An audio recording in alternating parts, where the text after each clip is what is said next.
안녕하세요. 이화수와 함께하는 주간 경제동향이 방송됩니다.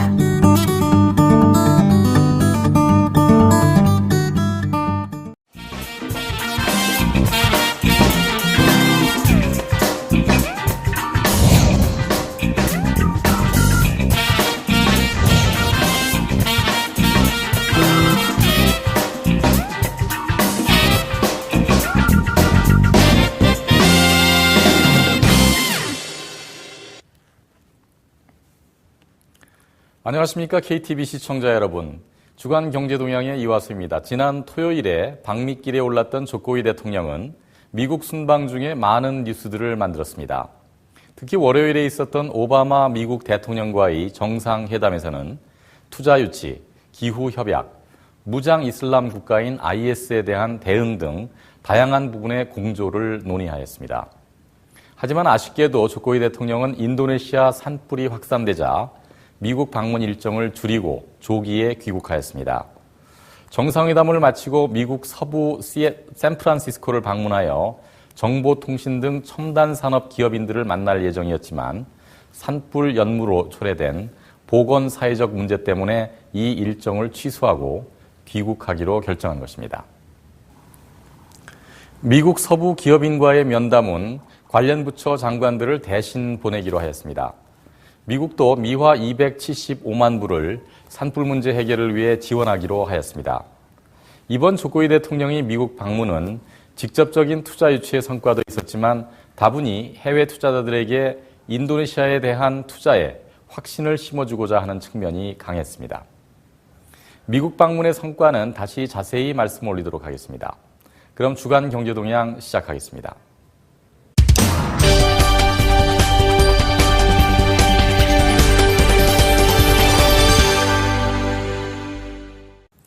주간 경제 뉴스 중에 주목할 만한 소식을 되짚어보는 위클리 이코노스파 시간입니다.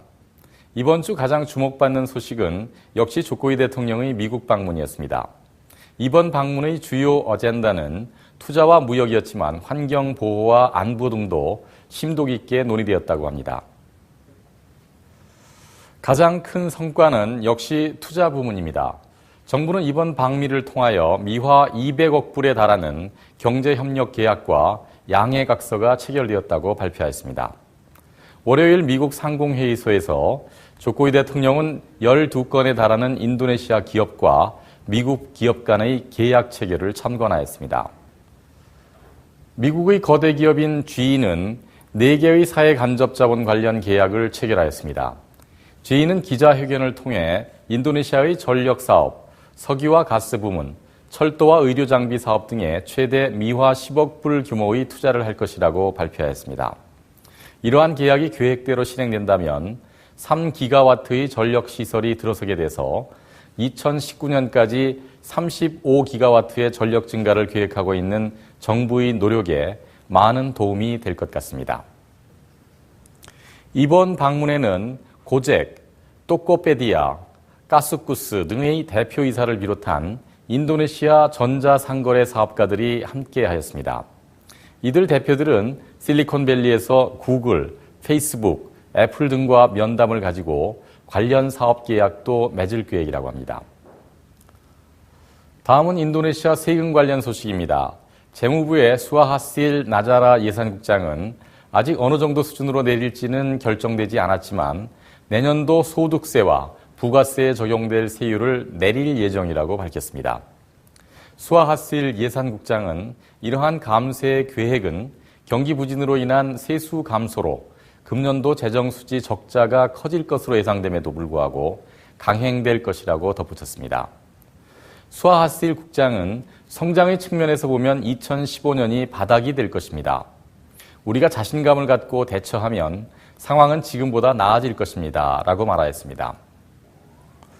인도네시아의 2억 5천만 명의 인구 중에 2,700만 명이 납세자 번호를 가지고 있습니다.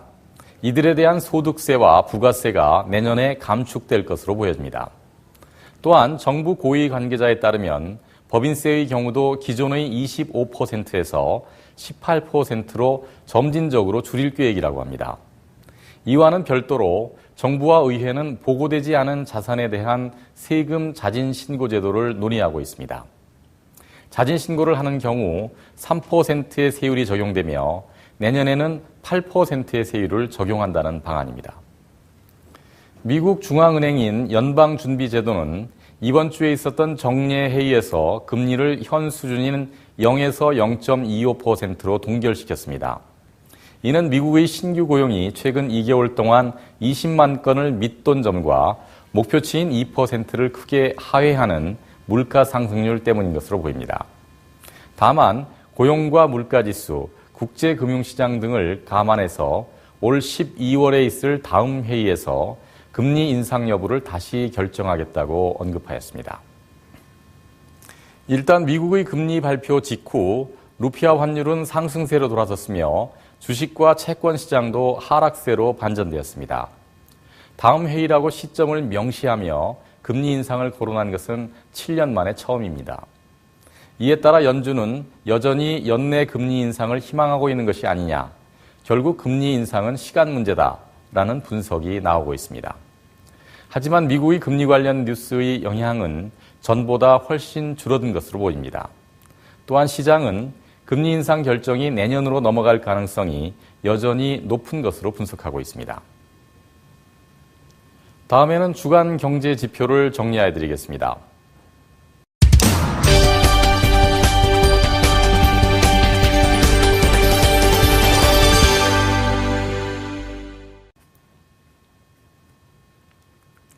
한 주간의 주요한 경제 지표를 정리해드리는 주간 경제 지표 시간입니다. 먼저 환율 관련 소식부터 전해드리겠습니다. 루피아화 환율은 10월 29일 미달러당 13,625루피아로 마감했습니다. 미국의 FOMC 회의에서 금리를 동결했지만 다음 회의에서의 금리 인상 여지를 남겨놓으면서 환율은 반등하는 모습을 보였습니다. 원화 환율도 미국 FOMC 이후 다시 반등했습니다. 원화 환율은 10월 29일 미달러당 1,142.3원으로 마감하며 전주 대비 3.7원 상승했습니다. 백루피아당 원화는 10월 29일 8.44원으로 전주보다 0.06원 상승했습니다. 루피아화 환율과 원달러 환율이 모두 반등하면서 전주와 비슷한 수준에서 거래되고 있습니다. 다음은 채권과 주식시장 관련 정보입니다. 인도네시아 통화표시 10년물 국채는 10월 29일 8.80%로 마감하며 10월 22일 대비 0.13%포인트 하락했습니다. 종합주가지수는 10월 29일 4,472포인트로 그간의 상승세가 조정을 받는 모습입니다. 미국의 금리 인상 가능성이 언급되면서 미국 FOMC가 열렸던 다음 날인 29일에만 주가는 3% 가까이 하락했습니다. 거래량은 하루 4조 7천억 루피아에서 25조 7천억 루피아까지의 등락을 보였습니다. 26일 거래량은 HM 산포르나의 증자 때문으로 이례적으로 증가했습니다. 지금까지 주간경제지표의 박예지였습니다.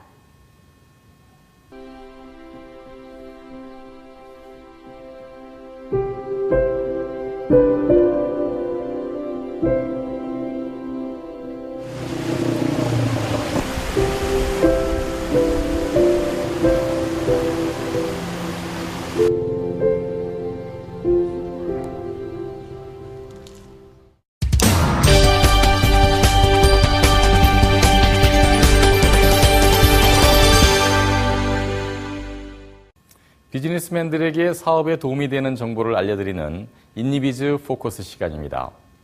정부는 해외 투자 자금 유치의 활성화를 위하여 외국인 투자 기업들이 외국인 근로자를 고용할 때 준수해야 할 요건들을 완화하여 주기로 하였습니다.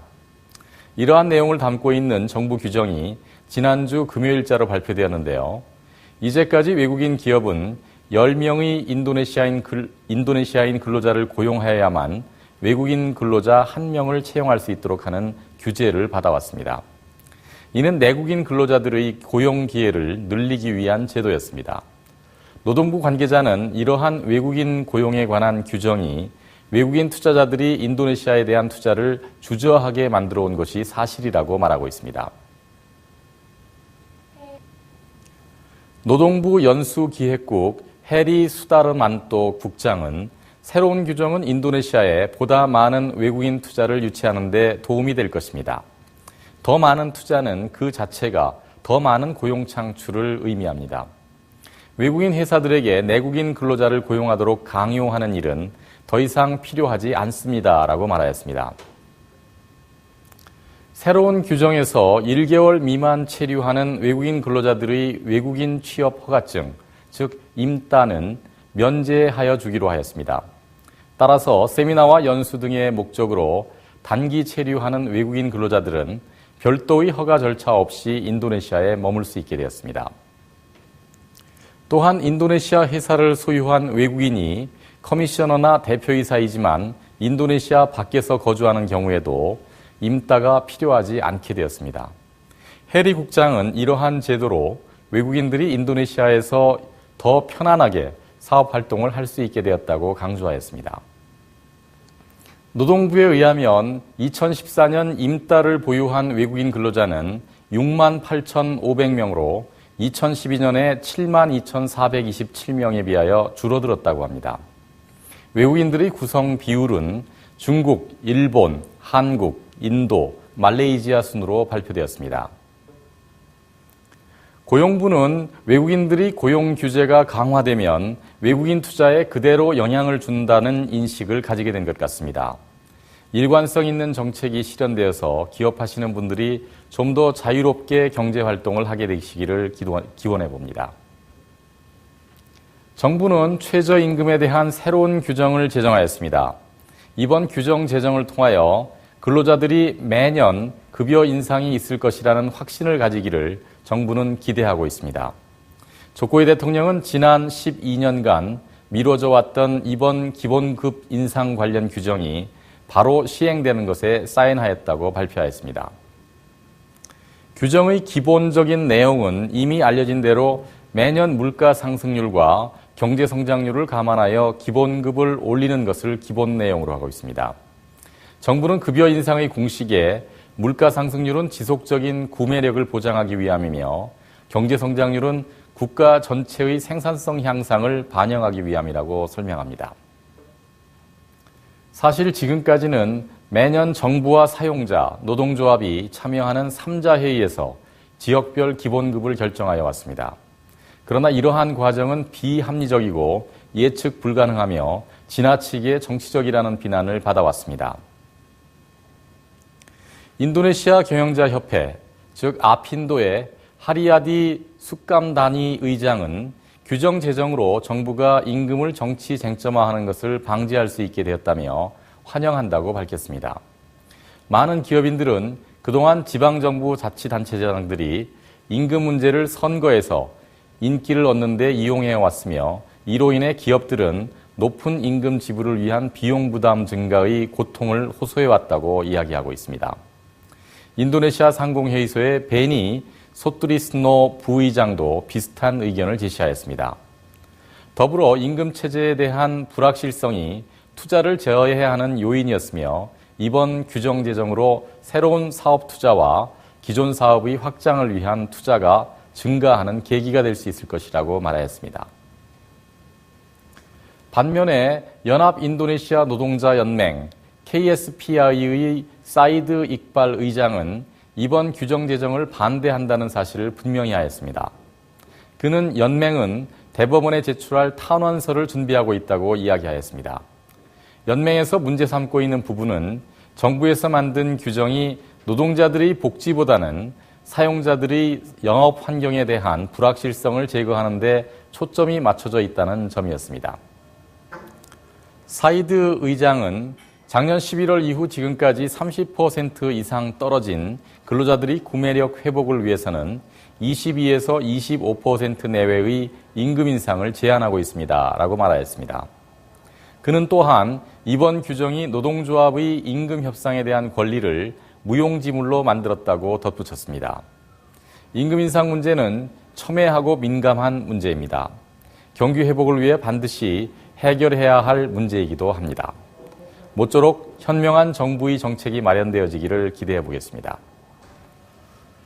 조코이 대통령은 방미 기간 중 오바마 미국 대통령과 회담을 가지고 가진 기자회견에서 인도네시아는 미국과 일본이 주도하고 있는 태평양 연안의 12개 나라가 가입한 환태평양 경제 동반자 협정, 즉 TPP에 가입할 의사가 있다고 발언한 바 있습니다.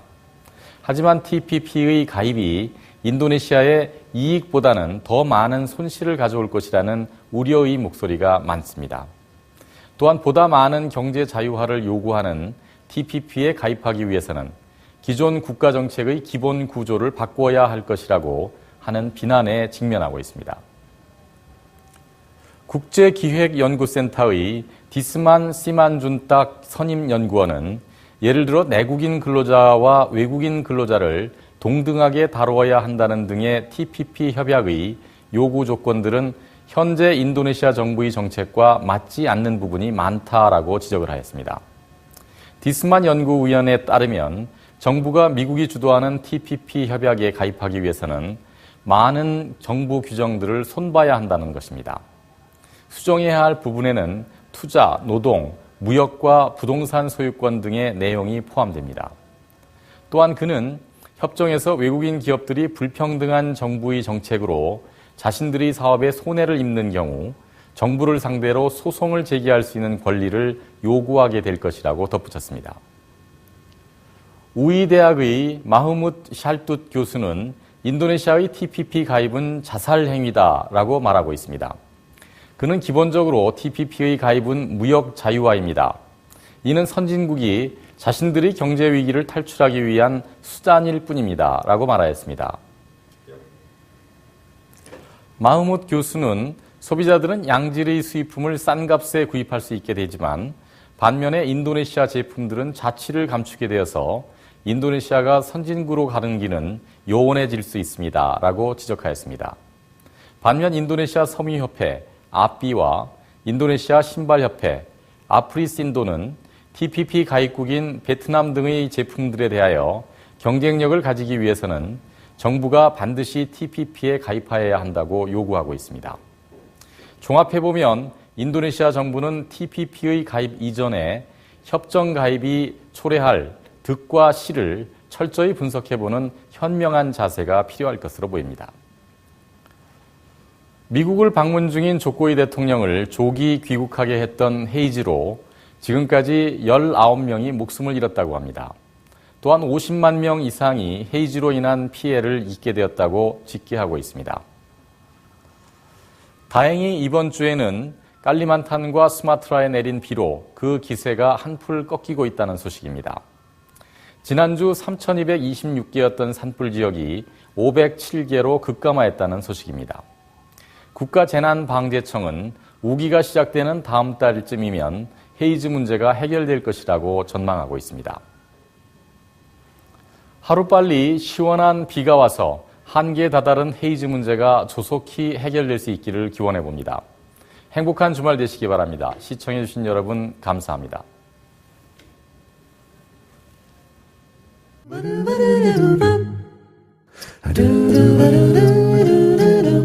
Do